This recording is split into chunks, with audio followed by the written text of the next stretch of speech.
In this session, I will demonstrate an experiment, that is volumetric estimation of Morse salt, which is therefore second semester BSc Chemistry Practicals of Bangalore University. So the experiment involves three parts. First is preparation of standard oxalic acid solution, and then standardization of potassium permanganate, and finally estimation of Morse salt. Now a standard solution means a solution of known strength. So it can be prepared by dissolving a known weight of substance in known volume. So first we will prepare standard oxalic acid solution. The oxalic acid crystals are given in a weighing bottle. I will weigh those crystals first. Think of it. Weigh that crystals. So weigh the crystals, note down the weight.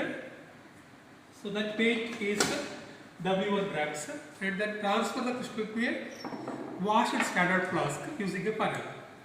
It is transferred here. Then take the empty weight. So note down that empty weight. So difference in weight, that is W1 minus W2, will give you the amount of oxalic acid crystals taken. Now you have to dissolve this substance in water. So this is distilled water. We will add distilled water. See that all the substance goes down into the standard flask. Then remove the funnel.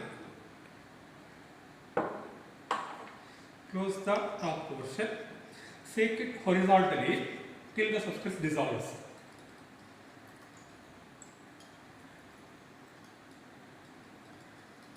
So check whether the substance has dissolved. If it has not dissolved, add little more amount of water.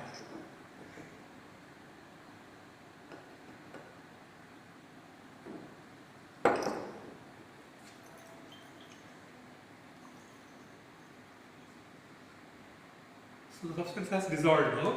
Now what you have to do is you have to make the solution up to the mark. So for making up to the mark, add water from the beaker.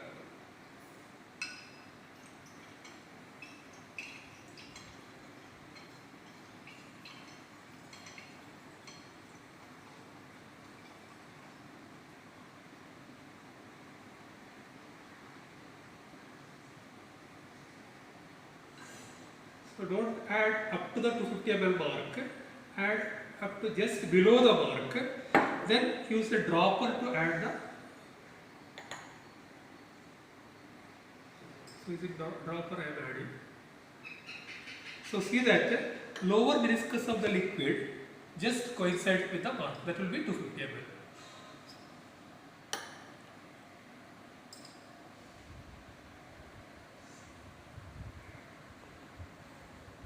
The mark, bring the mark to your eye level and just see that the lower meniscus curved portion of the liquid just coincides with the mark.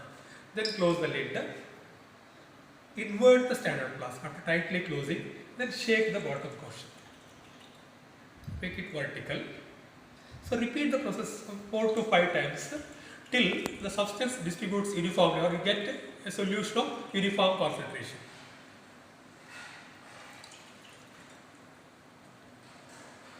So the solution is ready.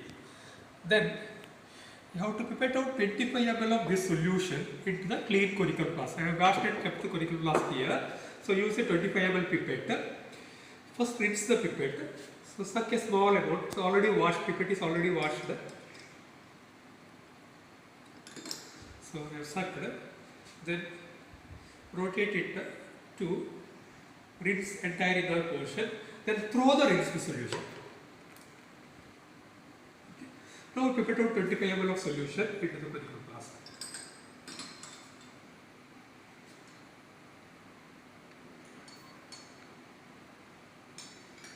So while pipetting out, see that the forefinger is just above the top of the pipette, so that immediately after pipetting out you can close the top, so the solution will flow down.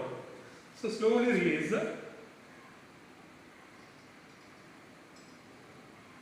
Again, set the lower meniscus of the liquid to the mark, solution to the mark. Now release the solution into the conical flask. So see that the conical flask is nearby the solution. Otherwise, if you carry on the pipette to the place of conical flask, sometimes some drops may fall down and the volume may not be exactly 25. So after adding, keep the conical flask in a standing position and gently tap to the dry portion of the conical flask. So tap it gently, don't tap it force. If you tap it force, the pipette will come from the other side. Okay. So I have taken 25 ml of the solution. Then add 1.5 test tube of sulfuric acid dilute. So take dilute sulfuric acid in a beaker. So use a test tube.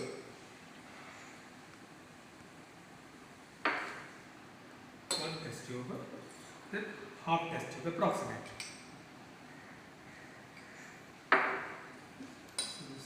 So now this is acidified oxalic acid solution. In the burette you will be taking permanganate. So permanganate can oxidize acidified hot oxalic acid solution. Therefore I have to heat this and titrate the hot solution against the permanganate. So now I will keep it for heating. I have to fill the burette with potassium permanganate solution. So first I will rinse the burette with potassium permanganate. I will add a small amount of solution. Rinse the entire inner portion with permanganate. So rinse the tip also and throw the rinsed solution.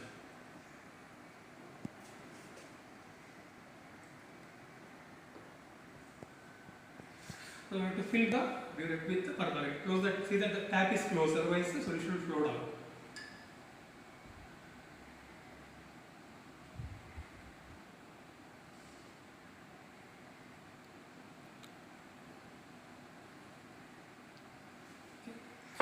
Now, here for colorless liquids, you have to set the lower meniscus to 0 mark. But for colored liquids, you cannot see the lower meniscus. Therefore, upper meniscus is set for 0 mark, and also reading of upper meniscus is taken.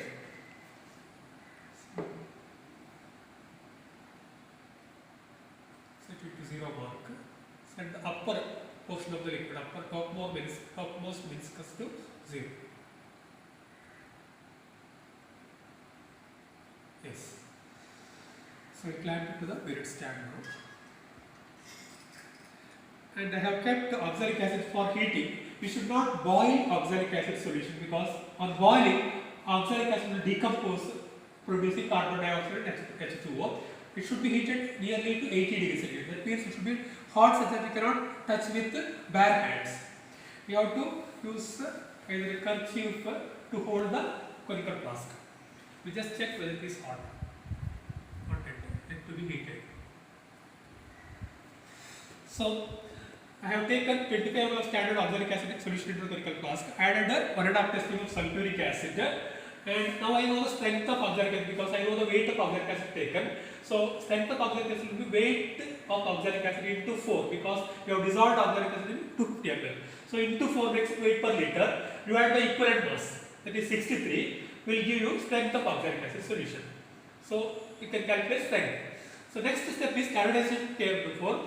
So I have pipetted 25 ml of oxalic acid and made acidic. In the burette I have taken potassium permanganate solution. Now I have titrated this oxalic acid against permanganate, and the reaction will be initially slow because oxalic acid reacts slowly with permanganate. But once the reaction started, manganese dioxide is produced. It will act as a catalyst and reaction becomes faster. So now let me check whether it is heated.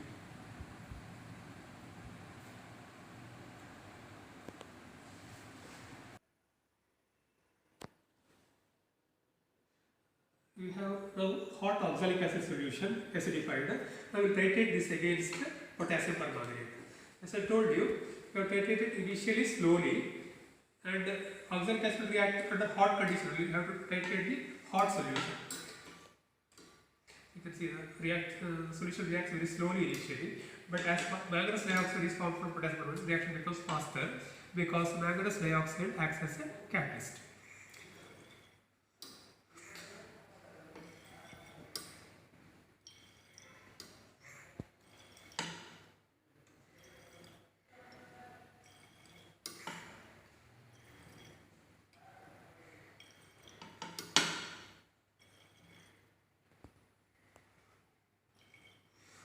once the end point is reached, the color disappears slowly. So you have to add slowly then.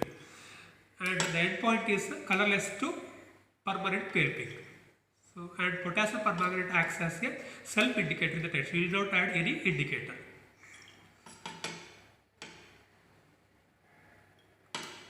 Now I am adding slowly with stirring, with shaking of the conical flask.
So now I am adding slowly because the color is disappearing very slowly. So addition is made very slowly. So just by the addition of the color should change, addition of one drop, the color should change from colorless to pale pink.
Yes, this is the end point. You have got a colorless or light pale pink which is permanent.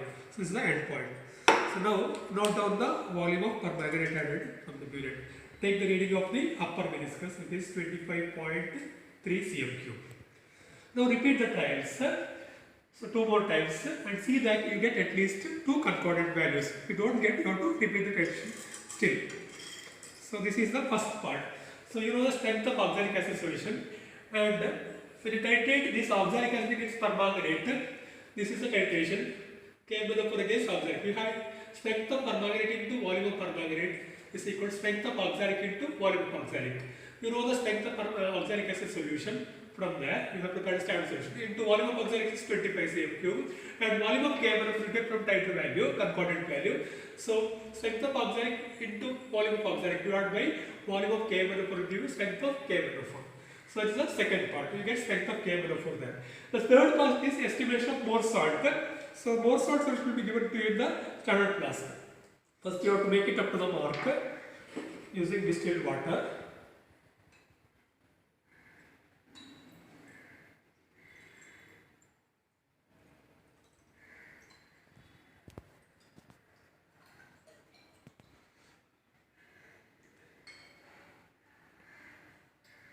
Then you make it up to exact mark by using dropper and drops of water and see that lower viscous comes to the mark. So the solution is ready now. Just shake the solution for uniform concentration as we have done earlier for oxalic acid.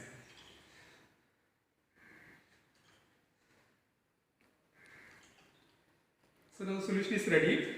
Now you have prepared out 25 ml of this more salt solution into the conical flask. Add again 1.5 test tube of dilute sulfuric acid as we have done earlier for oxalic acid. Now here the difference is we are not going to heat it, titrate it directly. End point is also same. Therefore I am not going to demonstrate that. You get colorless to pale pink. Only difference is we are not going to heat the solution. So find the end point. Note down the volume here. Final period reading initially 0. Find the volume of KNO4 and do 3 times. Again you should get at least 2 concordant values. Note down that volume.